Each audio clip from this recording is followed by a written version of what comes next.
पवित्र पोर्टल शिक्षार्थी 2025चं रजिस्ट्रेशन सुरू झालंय. त्याच्यामध्ये वेगवेगळे जे काही आरक्षणानुसार सध्या बघा रजिस्ट्रेशन आपापल्या पद्धतीने करत आहेत. त्याच्यामध्ये समांतर आरक्षणामध्ये माजी सैनिक संदर्भात जे बरेचसे उमेदवार सध्या विचारणा करत होते की जे माजी सैनिक आरक्षण आहे तर ते नेमकं कोणाला त्या ठिकाणी बघा लाभ मिळणार आहे. तर त्या अनुषंगाने ह्या ठिकाणी एक जो मुद्दा आहे 10 नंबरचा मुद्दा बघा इथं देण्यात आलाय की माजी सैनिक प्रवर्गाचा जो काही आरक्षण आहे तर ते आरक्षण म्हणजे इथं सांगितल्याप्रमाणे माजी सैनिक प्रवर्गामध्ये स्वतः निवृत्त सैनिकाचा समावेश होतो. यामध्ये माजी सैनिकाची पाल्य व त्याच्या पत्नीचा समावेश होणार नाही. म्हणजे या ठिकाणी स्वतः जर माजी सैनिक जो असेल तो स्वतः या ठिकाणी निवृत्त अधिकारी असेल किंवा निवृत्त सैनिक असेल तर त्याचा सध्या समावेश होणार.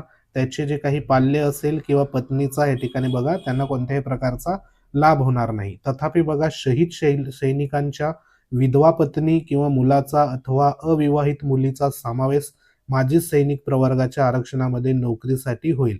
ह्याच्यामध्ये दुसरा प्रकार म्हणजे जर सध्या या ठिकाणी शहीद सैनिकाची जर पत्नी असेल किंवा मुलगा असेल किंवा अविवाहित मुली असेल तर त्याच्या देखील ह्या आरक्षणामध्ये नोकरीसाठी सध्या समावेश होईल. परंतु जर ह्या ठिकाणी स्वतः निवृत्त अधिकारी या ठिकाणी बघा जो असेल तर तो निवृत्त सैनिकाचा या ठिकाणी समावेश होणार. परंतु त्याच्याबरोबर जर माजी सैनिकाचं पाल्य असेल किंवा त्याची पत्नी असेल तर त्याचं सध्या बघा या ठिकाणी होणार नाही. जर सध्या तो जिवंत असेल तर.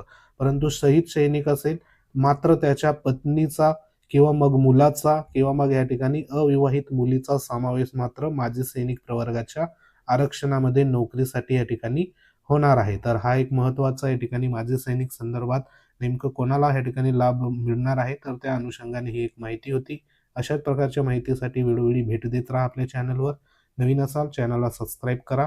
तर भेटू आपण पुढच्या महत्त्वाच्या अपडेटमध्ये. जय हिंद, वंदे मातरम.